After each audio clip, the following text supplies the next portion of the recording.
So in this video, we're going to be reviewing a case sent from a Prebuilt company. Now, they're not a huge Prebuilt company. I don't mean that disrespectfully. They are on the smaller side, so they're nowhere near like Corsair size or main gear size. But they've seen a few of our videos roasting some Prebuilt PCs, and they said, hey, we've got one that's actually fairly price competitive and that's going to look pretty good for the price. That also uses premium name brand components.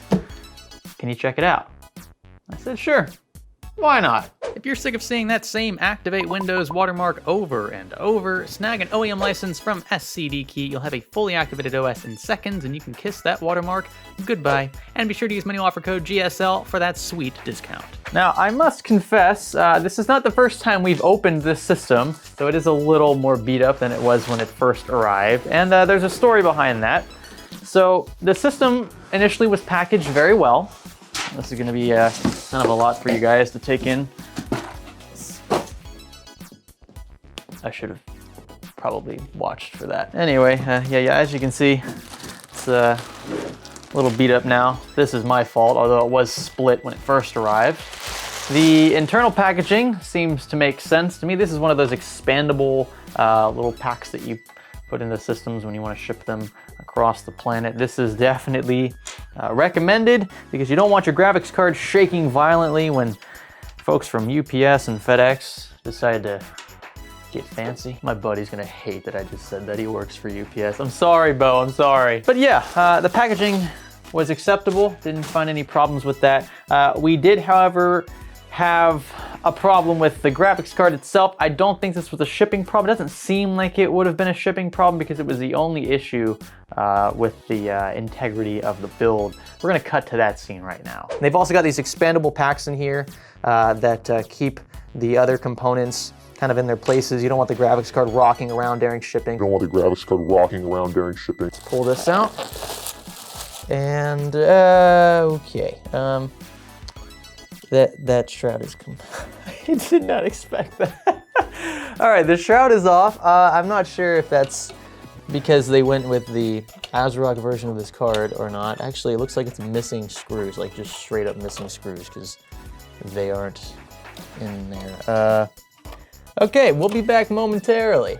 So after that fiasco, the company decided to send us a replacement card. Now, I cannot speak to the customer service aspects, how fast they would have responded had I just been another customer, but they quickly sent us out a replacement card. This is actually an MSI 5700 XT. I think it's a Mech OC model. And hey, nothing wrong with this card, at least the way that it is in the system now. The temperatures seem fine. It doesn't have that thermal pad issue that plagued earlier MSI cards. At least I haven't noticed those problems when I was running thermal benchmarks with the graphics card. But needless to say, I think that was an isolated incident. I think it's safe to say that. It's kind of a weird problem to just have the graphics card shroud hanging like that when everything else in the system is fine. But we're gonna give you the rundown now of the remaining specs in this build so you can get an idea of where this company has cut corners, if they've cut any. We're gonna start with the case. Obviously, this is the Meshify C. This is actually an upgrade, an optional upgrade. And I'm glad that they went with this because I love the Meshify C. And then, of course, you have the 5700 XT Mech OC from MSI. Nothing wrong with this card in my book. The motherboard is actually an MATX board. It's a B450 Aorus M board from Gigabyte, and it's a pretty stripped down, bare bones B450 board. I will say that, and it's only an MATX board in an ATX case, so you have a bunch of empty space down here. They definitely cut some corners. But at the end of the day, it's still gonna do what you want it to do. And if you couldn't have already figured it out, the specs for this system, it's got a 3600 in here, which is a great middle ground CPU. The 5700 XT, we got a 550 watt power supply down here in the basement, 16 gigs of DDR4 at 3000 megahertz. I think CAS latency was like CL16, 1838, if I'm not mistaken. There's an included RGB strip up here to make your build stand out just a bit more. And of course, we're using the stock AMD cooler. I don't want to pull on it too hard because these cables are kind of tied into it, but I want to see specifically what power supply they're using here. I'm going to assume it's, oh, that's not bad. What, EVGA 550 watt? That's pretty clutch. Look, it's not a top tier power supply by any means, but for a build of this caliber, I've recommended EVGA 500 watt power supplies for years, and I've never had a single problem with any of them, and I've bought most of them out of pocket. So That's a good power supply. I have no qualms at all with the one they've gone with, again, in this caliber build, even though it's gonna come out to over $1,000. If you get a power supply from a reputable company with a really good warranty, most of the time, you'll be just fine. Oh, and one more thing, storage. An NVMe SSD, something I wouldn't have expected, especially from a pre-built company. I think this is an Intel drive. We're gonna run some benchmarks with that, just Crystal Disk Mark, to see how fast it actually is. But if you're looking at this from kind of like a give and take perspective, I would happily exchange an ATX board for an M-ATX one in an ATX case for the sake of obtaining an NVMe SSD. I think those are just night and day. They're so fast, and in a build of this caliber, it's nice to see that. A lot of pre-built companies will cut those corners. So we're gonna move this into the other room and benchmark it. And you will have to forgive us. The lighting in this room is not spectacular at the moment because we've pretty much moved out of this room for most of our video stuff. Yeah, lights used to be here. They are not anymore. So for those wondering, this is what the system looks like when it is fired on. You see, we don't have RGB pretty much anywhere except for the strip up top, and I'm glad they included that so you get some versatility. I'm gonna try my best to get the colors to show up. These included little remote controls are always kind of finicky. So we pulled up Crystal Disk Mark. First thing I wanted to check was how fast the NVMe drive was in here, and it's admittedly not the fastest. It's actually slower than I thought it would be. So sequential reads and writes are about 14 and 60, well, about actually 1800 for the writes respectively. That's megabytes per second with a 1 gigabyte push there, and it's not bad. I'm not really gonna fault it. It is significantly faster than again, what I would expect a pre-built company to throw into a system like this. So yeah, I don't know. You can take that for what you will. Next up, we're gonna test ourselves some Prime 95. Now this is probably not gonna go very well because we're using the stock cooler, and I can already hear that thing spooling up. So we're gonna do small FFTs and get ready for some loudness over there, Nate. Here we go. So after running Prime 95 for about 10 minutes, it's been 10 minutes? 20 minutes, we have reached package temps of 95 degrees Celsius. Now you're probably thinking, Greg, that's too freaking high. You're gonna kill your chip. Chill out, okay? Chill out. Now, we're using Prime 95, which is gonna bestow an unrealistic workload anyway onto any CPU. On top of that, we're using the stock cooler that comes with 3600, and if you're pushing your CPU that hard, you shouldn't be using the stock cooler. But anyway, you can see that while we're still under load, CPU frequency is hovering around 3.8 gigahertz, which actually isn't that bad considering we're basically thermal throttling. So we're gonna go ahead and stop this test and move on now to the games. All right, so now we're running 3D Mark Time Spy, and system's not too loud, but it's certainly louder than some systems I've built. I'll just put it that way. And here are the Time Spy results. So a score of 8770 puts us better than 77% of all results. That's not terrible. We're gonna sit in front of PC Port Picker. We're gonna price out this build and see what the delta is between what it would cost you or I to build and what Leet PCs charges for the same system. So let's hop on over there. So I pulled up their website, and I wanted to confirm the prices that the guys in the email chains were giving me, just to, just for peace of mind. So I don't want to say something that's inaccurate or pass along information that they might not have up to date. So $1,341 essentially gives you the system that you guys just saw that we reviewed. Now the case that you're seeing here, I'm just kind of a weird zoom in quality, but this case here is not the same case as the one we chose. This is kind of a generic picture. I do wish they would update these with actual pictures of actual builds,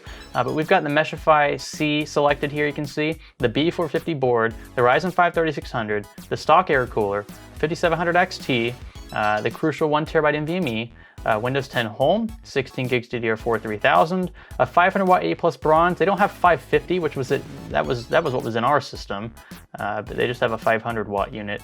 But I'm gonna select that one anyway. It looked like a lower tier power supply, still good though. And then Stage 1 Thermal Grizzly Cryonaut paste, and I added the RGB kit as well. That brings us to the 1341 that they quoted me. Now we're gonna hop into PC Part Picker, and I'm gonna go ahead and start new. And you can see that our subtotal is roughly $1,000. So this $1,000 here might make a site like Leet PCs look a bit outlandish. And look, when you're talking about $1,341. That's a $350 markup.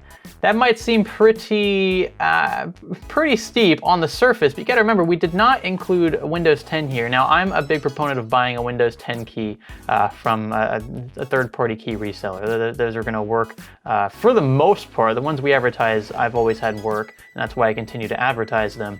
But you can see, if we compare like this price here for a 3600 and a 5700 XT, to the price on NZXT's BLD service, which I consider to be the benchmark for pre-builts, you're going to get a 2070 Super instead of a 5700 XT, which many would regard as an upgrade. This is, in most cases, an objectively better card, and you can see MSRP is $500 there. We can get a slightly better graphics card with the same specs elsewhere, although we are going to get also a Pure Rock Slim, which is a small cooler upgrade from the stock cooler, for about $1,423. Now, NZXT charges $50 to ship it to Florida. I'm going to use that as the standard. If you hop onto Elite PC's website, if you set up the same shipping address, it's going to be $49. So for all intents and purposes, shipping is the same, and it's not included in the base price that you're seeing here.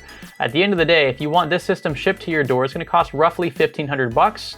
And keep in mind, this is slightly better, but it's a very similar gaming system. And then if you want the same system sent by Elite PCs, it's going to cost you about $1,400, maybe $1,450, depending on how you configure it. And that's including shipping. And you're getting a lifetime warranty on Elite PC side, which I'm not sure how many people will value the lifetime warranty, but that's certainly something that stands out. It's not something you see every day. And you're going to get, apparently they're saying fast shipping. I'm sure they'll be using UPS Ground or something similar to that. But at the end of the day, what you have to weigh out here are the differences, because a lot of these pre-built companies are going to do things the same way. In essence, the cable management won't be anything special unless you tell them you want custom cables and the like. You're not going to get those kinds of goodies in a pre-built like this, even for this price. You and I could build this system, excluding the Windows 10 key, for about $1,000. But if you're buying pre-built, you're going to pay around 10 to 15% of the total price of the system to have it built for you, which in this case would be maybe $100 to $150.